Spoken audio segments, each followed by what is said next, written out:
Just on behalf of Hakai Langau Yetui, the church speaker, our Reverend Kulif Siyahi, and all the families of the church, I'd like to welcome you, Ronnie, to Momahamon, North Waitangi Methodist Church. It is an honor to have you here. I have shared your experience and your CD with the church members, and it's truly a blessing to have you here. And I am sure that your expertise and your knowledge will truly helpful with the church with our project coming up. I'm sure you will learn more about the church through MCPC. You have known a few about us. We have 280 members in the church. We can only fit, if everyone is squeezed in, we can fit about 120 in here. Some members, they don't bother turning up on Sunday because they know they're going to receive. And most of our youth and our kids are waiting at the bus stop to come in to receive the sacrament. Half of today is cooking. This is our last Sunday with the student minister, Saya. He has been with us for a whole year, since February last year, March last year till today. This will be his last Sunday, and he's going to say the sermon today. This is his last service. And as you know, our island way, we must make free to say our farewell. So half will be cooking at this very moment, and they will be in the hall, and half will be here. So that is the story of our church. So we will share more with you, and you will learn more as you're with MCPC. And I just hope that you will work closer, and you will be able to share your knowledge and your expertise with us. Thank you very much.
ki o tau whakatū whamoia ngā.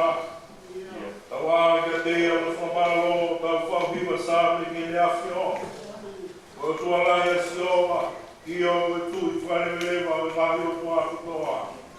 Ki tau lot, e sioa, ki mokore le ki o ao e ngai lea o kutun, ki o tua o kama o koto. Ai a whiona kōku pōnga, kōku koeri. Wawhai tamai, a rongo e ramari māni oti. Amen. Kai whakapala himi ke kamata ke tā maranga whakaiki e hangi, o hana whaanga ana o puro mā wau, whaha ana wau e hiwi ki tau hima. Tō siso kua pāmo ona, ke tuku whakalepa e punau pe ki ai kotoa, e whahinga mo e lea. Mau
na mai ko kita e i o au kai tahu i tele tongia. Si kai a whei, koe ki tau tore toi tapu e ngai pot keke, tau whahao vete tau haya ngā wāpera kopi, oa na tau kānga o fiufi au e tua maf koe tau tamai te mani. Koe tau whahawe au mai mai mai amaru, ka lot whai kumara tau fua, Nui ka tau mau na whamare more i a rei koe au o whai na whio. Koe au o ikina ke te motor ko whatani. Tau nuru a ki a whio anga rof, ki mua ni a roto me au mai mai. Na mua i mui ke te au. Na mai maf mua rofa. Mau au roa peo a whimi o ngai na lahange ka whasipi e. Ngai whau e mau mui ki ngai whio i mohori au mau roto. O mau i o ngai lau mani o nis. O mau siake ngai mea le tesoro te mau whai. O mau whai ngai mea moia nei kai tesoro ke mau whai. Nui kai au mau maro.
Esse aqui, nós, cada kita kayo yung Pengaruh lagi, unang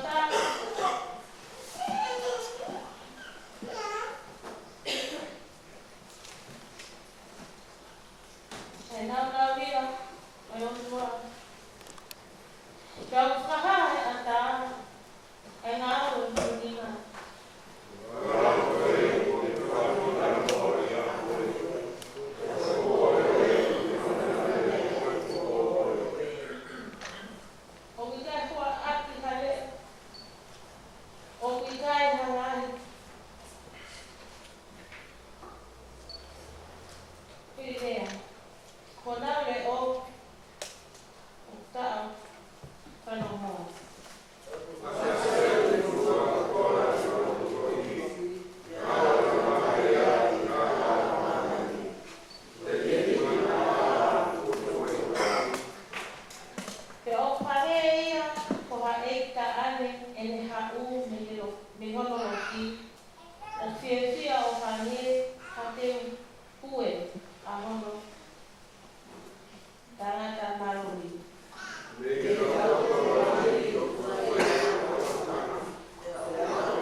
whai e sera i whamamalo o si o wātu o tuara.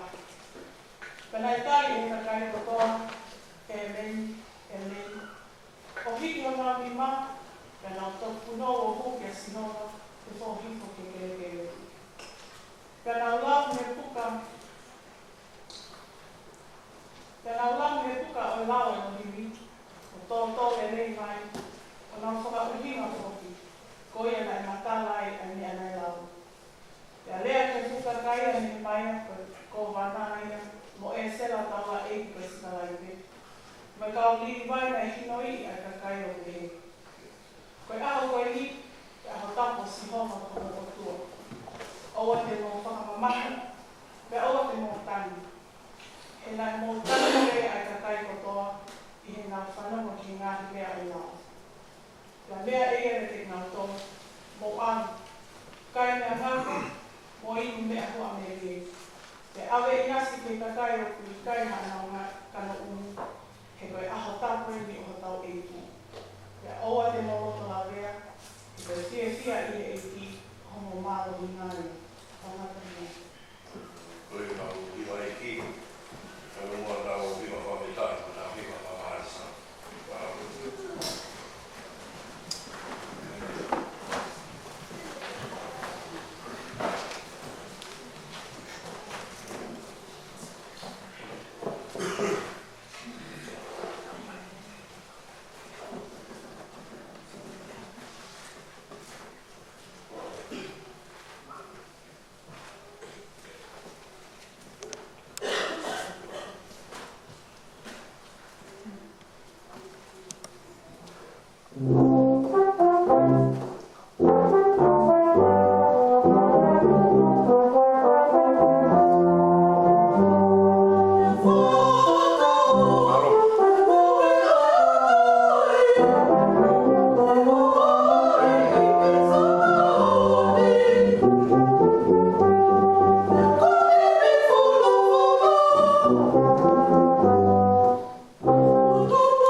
vai ki kia tua tai ko pe wa ko to ma ma ki wa mai wa reo le ki mai la no para la ni dia ki no sai ni maro Iksei la matau di hotani. Maya ke uwak iksei la taula di berkai kolito. Mengupulu maua e bahe. Se kamatalau ya ni mengupulu maua e besi di monomosi. Katau hiki mea di mengupulu matolu koma uwak e besi uwaki. Uwaki kolito pahita haua. Besa hawa di monomosi.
mawhai mana kotoa pe. O ku mao kotoa pe e ngani mawhai kaito'o. O ku lea aki kotoa e ngani lea keke. O ku hiri lea kotoa pe o. Ka mou kakapa ki ngani keresi o ku mao lunga. Ia, au whakahaa tu poki hahala o ku ngani hake. Mea mo te olawa ke lea aki ai ngani lea ane kai. Ia, ai ngani lea ai kau ane lo. Ka atu i kai ia te au ai opa. Ka mea pe ko hoku kai. Ko uka mea o au. E ko hasimpari o tani. Te ngata angai ai kuselu ko ngā mātau toko tu ngā tani.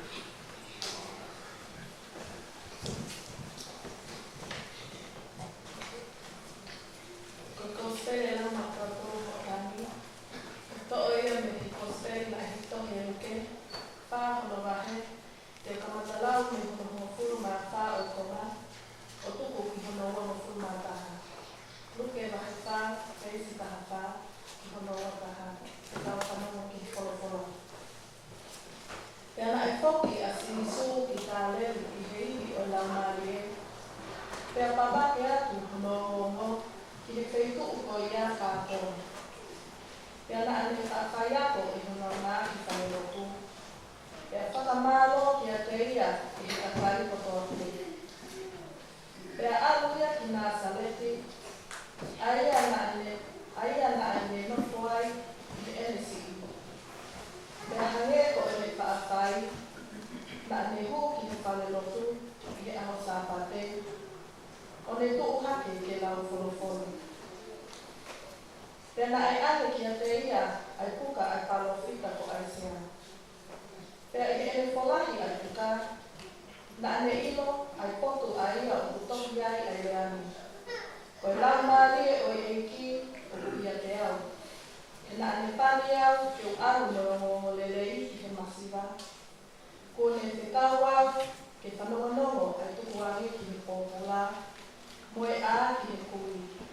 Ke te tau e tā e tina, ke alu ko tau a tāhi. Ke whanongonongo ai tāu o koifua ai eki.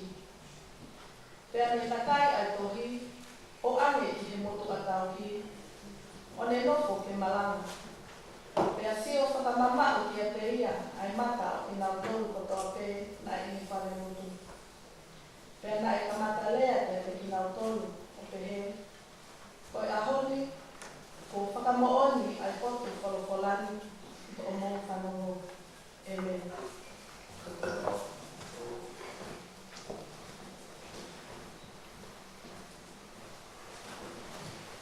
O marmara pe ai taha tapu wa whakia. Ne tota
just the go over the bridge. O whamaro la ia. Ki tai ni pawa mai ai ka mo so ai ki na ta we be whanau i ki o au ki tau tau tupu. Ko le whamore more na hautai a wha anoi ka mo tōi po ha. Pa hutu blaka ki hautai. Tara monua pira ki mo tōru i whai tā wako koe. Mana tu le pe pamafa e so ni ma tai ni whai na tā i ai. Kui whai halot te sisu koe tō tau tōko ni osi. Tau lo kutua mahmas koe ma tamai whai mai a whion. Ma o kasi kukua e te ma whamitai no ma whamaro. A ofa ko me tau ki a whion na labia e ma o whanau. Mai koroa ke whake te mautonu ma mai o whare. Ma koe momoi ne ki a whion. Whai mai koe no tokara i ki nā. Tāpua ki nā tōru nai whenga whā. Mai tōru nai ngāwe a ngā. Tuke langi e to tāpia e a whion. E na oia i tō. Whai tamai me au. Nā mai mai o.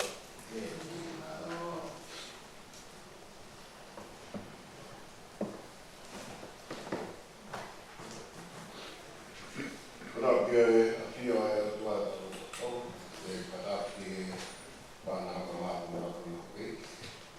Para whai tō haka e au tau e tui. Ane e tau. E karapi e tau a kōta mahi whanui. Ane e se kua nāna.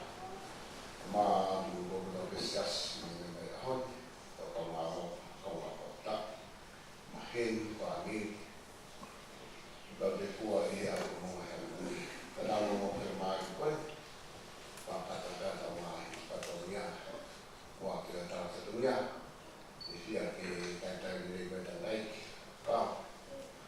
Pa ko ta ma ko ko si trinity. Ai tu ko ni ma a mo ai. O ba ma ko. Ya o me ai ma tai ka kau. I wa i hala kolonga. Tau kāka taha. Ia e tutuni tai nina. Ka rohiga ma maunga ia e ke ohi ma tā aua na tai whai. E na tai whai e tai e whai mata. Ka tangtangi atu. E tau kau ngā roto te. Ta rewa ko whai tutuni ai hiki ka me se sini. I e kotu mawe o i kau mawe. E ke tai no ko te. Oia ko ai e hoa koe ni ke o poke a whengu maari koe. Nia mo ko ki tai raha whea a whengu maari. Ke tāta au mo pai harea koe sasi. Kia ke te au ka moe angai ka kau ka mai se tata. A mga whatonia ya pinu. O tui ku whamaa kōko. Ane roto e ka whai. Koe rea ka ni ke whakitai.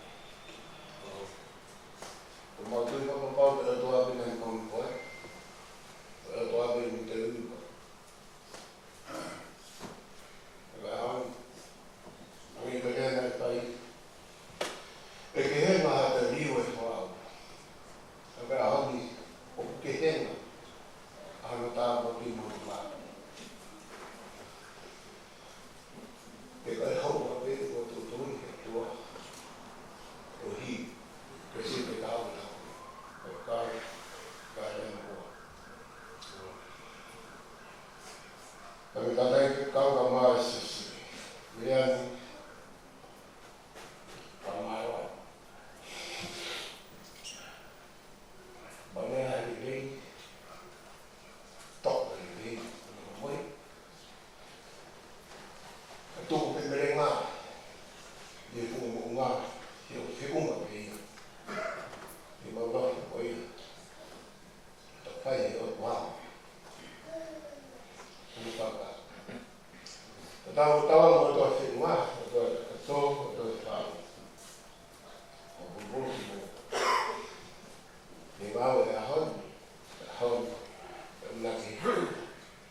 toa himi te tau te hiwa e tani.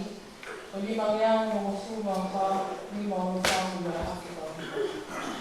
Si su ne eo I mua e kakai, hakia. O ne nei o kumi ki ai e kaina o ngā mai. Ka mawhasia o hakia ai e kuionge o ako kotoa I au.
senior steward of Pitt Street Methodist Church.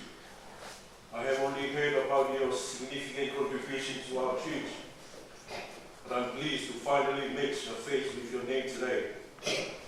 Rest assured, we will have more opportunities to connect during your project here in Papa. Thank you for being here, and we hope you have a wonderful day with us. Nangadahe, pagkito mamawan, at abamoy motuan, ifangkat biya sa dunia malanga ahon. Kami ko kosit tau taibiyat tau to. Kung buke biya ifanga mali, kung lawiay, kamutapwak, kamao kifagli, fai memoa tau finas akfraus na me flofla. Pamalo di sepata. Uli ko dia kantan, dia mamai ahon. Semoni modi, kailan tau tui. Umaula tak matong yang pi. Dia wai fefe. Mau tala, mau tutuni. Kaya Paulo, mau fai kai. O pau que fai rigato, a pelacato, o incorpore que naue, o ikiai, a oi family, tala que pea o lei, o tau iki, feito bem, e tai bem, e tai kakai bem, e que tala bem, a nere lá iki, o malo laia, tala que foi ficau, o ikiai, e lá me tá quatro, malai me flofla, o famalo lá já, talvez também a na feira no cantar de matolo, a dar se quadrar, o bacana, a gente aí, a oito mal, a frase, e malai de matolo, mal famatala, o rauli, e depois tocava aqui, a mofai, lá vem o toalho da mal que faz ali, o eu vou falar lá já, e tu que moa, a tu que moi, tá fadão, a roda, e da toa em moda, e tem guia no toalho, vou falar lá já, tá querendo o outro, o plano ali. No final na boa tata fai e tava kato tapo mariwa tu padawan bele otua então foi aí malo o libero foi fatonea mu fai da bem kawai no nem o que fazia ao por favor moia mal o lá lo plerei na hapa, o talei ko sisu kraisi. O famalo la hapa. Ves malanga. Abe gospe tailau. Luke faba pe com a kibui ves não fumava lu. Não fumava ima. La mario aqui o gateau. Nari pani au ke maru e o morei ke masima. Ore whikau au ke whanono, e tuku ange ke pōpuna. Moe a ke kui. Whikau ai tari e ki nā ke au ko tawa tāina. Ke whanono ai tau e hoi fua e ki. Ka wenga maranga. O sisu. O mei ai o tau whakatawa tāina.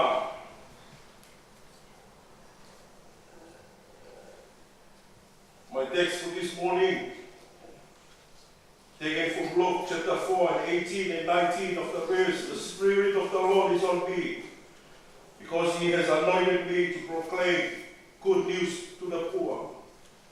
He has sent me to proclaim freedom for the prisoners and recovery of sight for the blind, to set the oppressed free, to proclaim the year of the Lord's favor, the fame. Jesus Cedar Street. Bispo ngene whatau tai nai o tua Islemi, ka me whakahe ka me nofu pōpula mai pāpilone.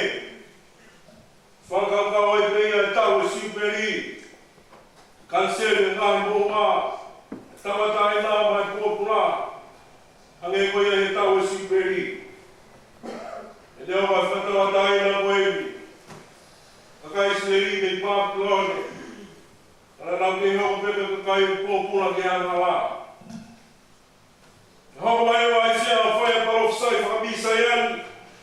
Ui hoko mai o mai o tua whaia o whakakato o whakatawa taina. Hu whataha kotoa ke tātua ne kotoa ngā i kosperi o whataha.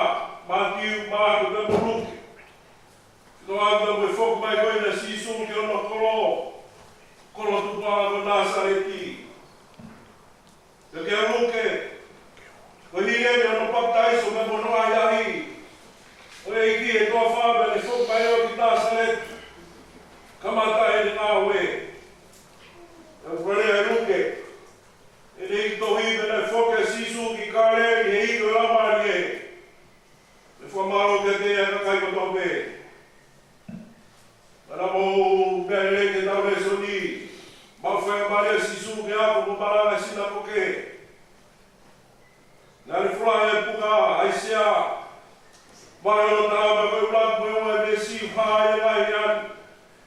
Lau mari o e kiwi a te au, nāne pane o ke wau me o le le ke maswa. O le whakaua o e whanawono e tua e ke pōpula mo e a ke kui. E kaua e tae rei ki nā ke au o taua tāhina. E whanawono e tau e hoi fua e ki. E hao ni koe whakau mai e sisu. I ono pōngā ke kau lā mai, kau taura i ki mai kakai o e sina koke.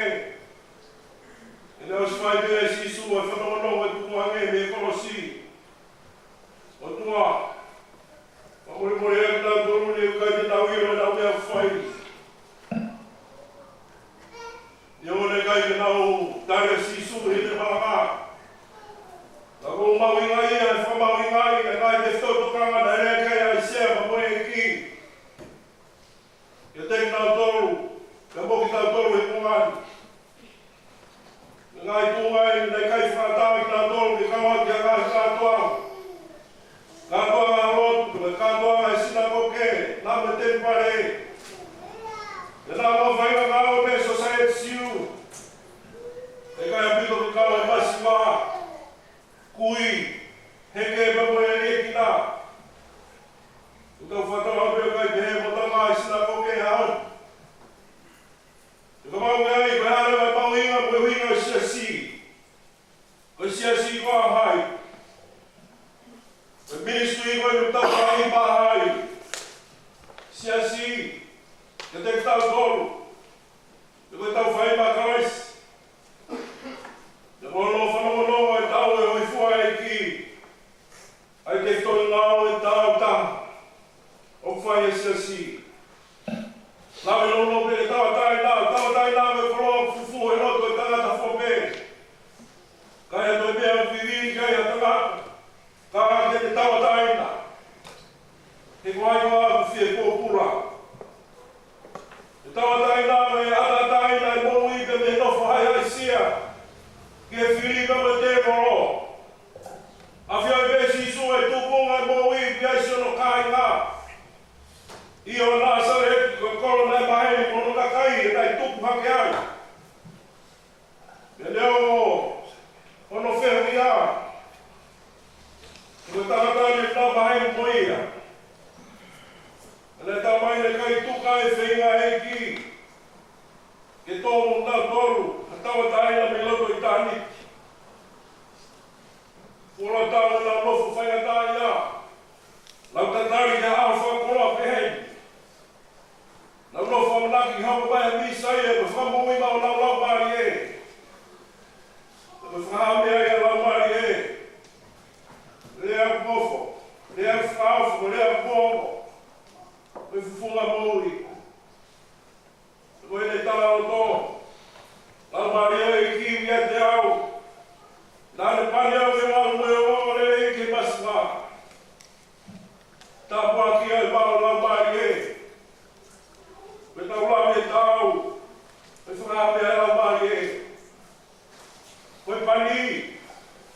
Mono whanofo ia ke puri ki hatangata. Mono whamawha ia ke ngāwe mai o tau loto o tonga. Mono kouna ia ke hifu mai ko te aofa bao o ngā maho tau lau mai e. Te mono whakoroa. Te koe te tau o ngāwe aki. Ki hake ki o tau masiwa. Ia masiwa mo tuau sia. Matai koroa e ke kumuni ke mowi. Te kua mai ai tala whakamanaki. O hao lelei. I tau masiwa ke kakai e ki tāme kai whakawanga e aga i no fo mai mowi. Te koe haoni ko whorofolaki mai e ko sisu kraisi. O mo mahu ngā mahula ki hapaka. Kula koloa. La ke tua e nofo tairi ke masiwa. E pahalo mai e tau tai. Ke whi mai e tukunga e mowi e wā ki ai. O kroa ia mau e pahalo mai e mau ni. Ke tene whakatupula ke tau mowi ke kroa ia whakau mai. Ko taha e awha whakangia e whakatawa tai nā. Ono whanongo e tukua e. Ke mau pōpula. Ai a toi aho ea. Whakakawa tā te pōpula ka wanoa whakata me e prisone. E ko tamu ngā e sisu ke vete ang. E whakata e pōpula ke mowi. Pōpula mo tatau koe mate. Kai ane ke le taha te tūngai hane mowi. Te kono tau tea koe mate. A koe a honi. O tau mau hawa o whawhiwhi. O i kai whitangaro pēa e o tua ke nofo pōpula anu kakai.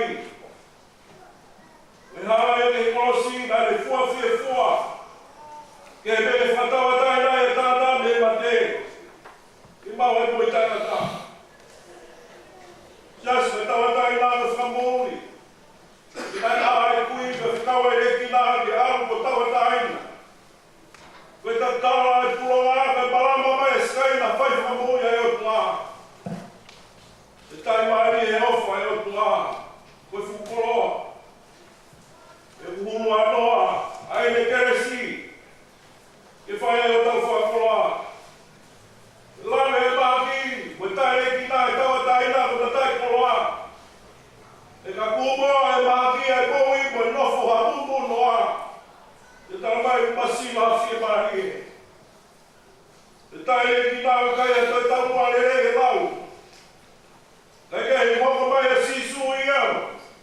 E mua tawa whungani. Ke tau moui po tawa taina e whaironga e moui. Koe tawa taina. E koe tawa taina koe au kai tu whaia mahi e ke kakano. Ke whai tutuni e te koe me kuau. Koe ta tawa taina monu. E tu e tau whalala e ko sisu kraisi. Whikau pia te hao ko sisu.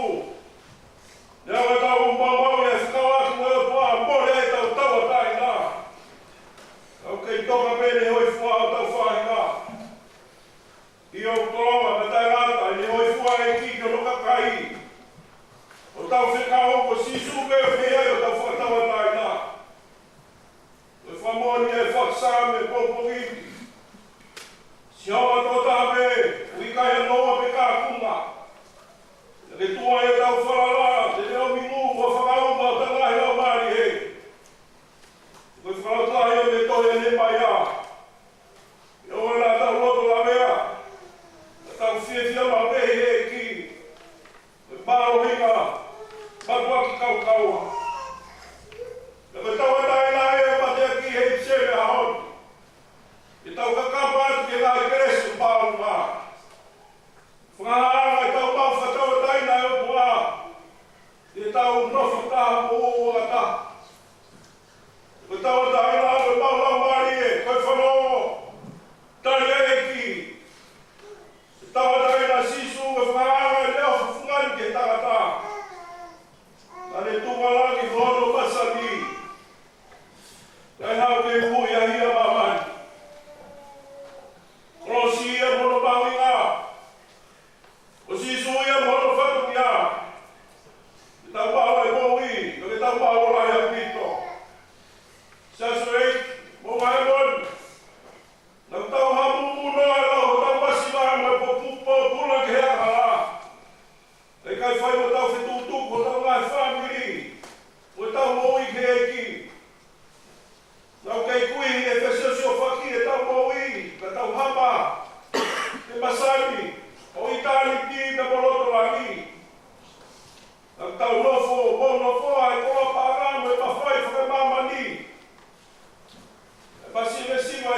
ki hoi fua e ki.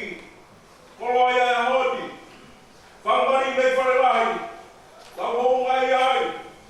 Ai leo wha. Te tau wha honga e o wha.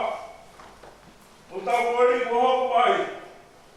Mai alo ta tai maku te puke. Te hiwa. Te awhalai o tau o tua o tau tai mari e ai. Te tau mo ina e amate ia. Ko hoko mai a sisu. Te huhu ia koe ma kua. Nasaret. O mai a mon. Ngai whamiri. E hata mea e mo i ke mo pula ki ai. O ta whaina mari e e. E awhi mai e ki e te tokanga mai ka te koe ma kua. Langa aro whatu. E ofa mai ka te tau tolu. Me tau talo o tō peia. Malo whau ki e no nof o tō koe ringu au. Ka tupu o tō ngai. Lo tō ngai mea le lei ko tau. O whae, ka koa ofa ni me whae a kau. Sisuna ne tate toa. E hui a koe mua. Ua whae te mai. Alo. Koe lau mai e maharoni. E meri.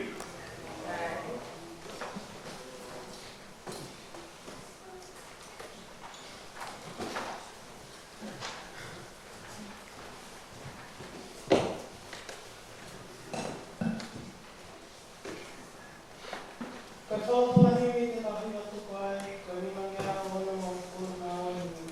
Ni mga noa, tina takati mo tāngata. Ti wale, ai o talahi, ka tau koe i no ālia, nā ni hiko ki nā mani, te hui ai o hula.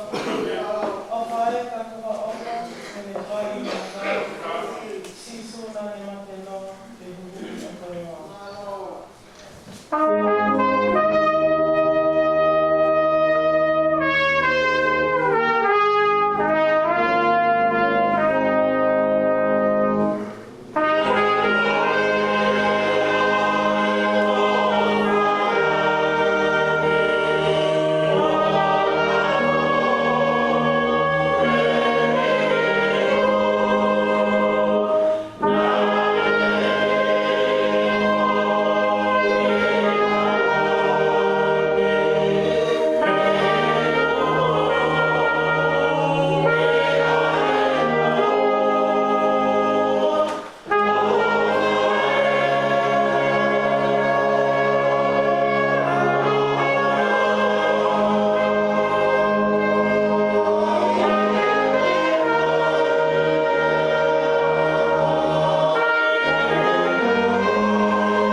mai ka ngata fiot.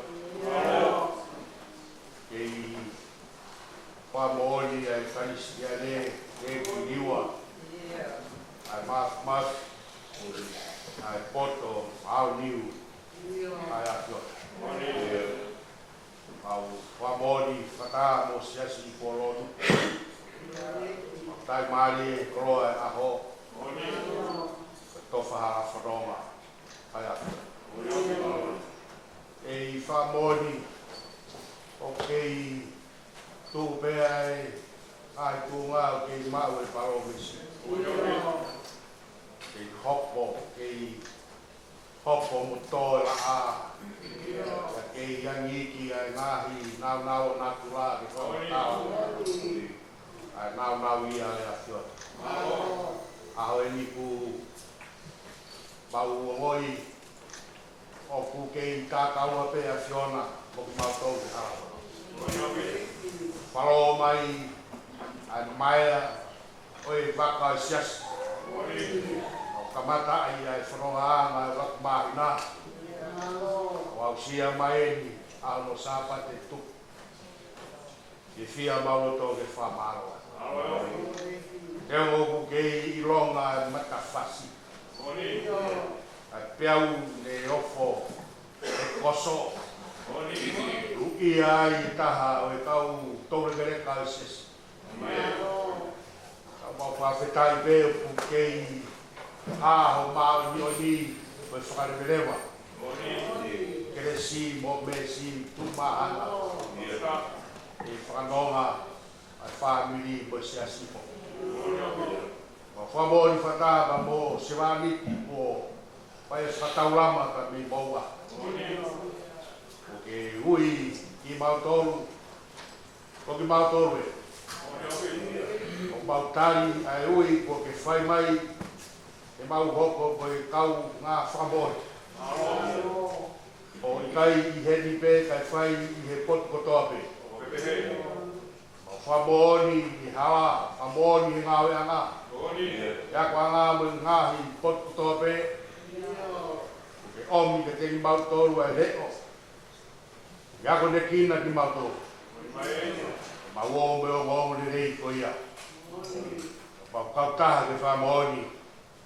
Ko ia pēa e o ngongo ni rei o ku ne whakatawa taina ki mautolu. Ko ia ai kosperi. O le rei ke kosperi. O le rei ke masiwa ke whatumai. O le rei ke makia whatawatāina ia ke mohenga mamai. O ngongo le rei ianga hawa. Ko le iroa kaisi kono whamia. Tāpua ki a koe o se wāni ki. Ngaru tuku e whai whatongia me whunga bonga. Kai tari e ui po whai e a Fiona whakafou ke wahi whanua ka Moses. Te rupe mai e ki whamiri kai kaito e whai haloto. Te aomi e whai e sia kia hono tokonia. Tau mua ke whai hanu ako ne kini. Ka whetai e mau tāpua ki he koroa o tā mai o e ki mo whāi. Ani ako e ki mau tōru. Nau wahe mai o nau ina si o mau whiwhi ai. Ka lau kau ai a mbonga hea boni, ka wea honi.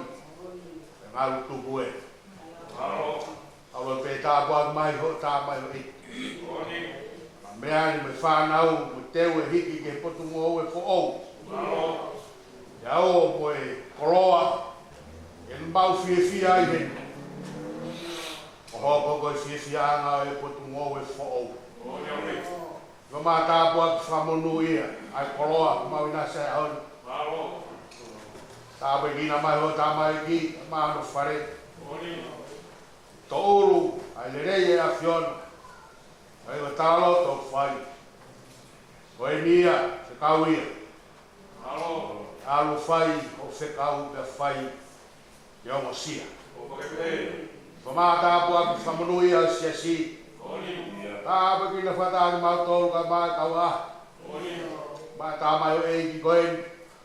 Ko bi kro si wa fe mai ba ka fata. I ba ma ta ba. Ai to nga fatongia a koen.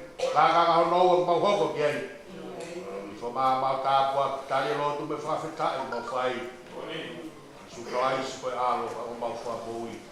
Amen. Cristo foi aqui os supplies. Não vai atuar no filho da Maria Maria. E tá bom do bem, ó, tá nada.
Yo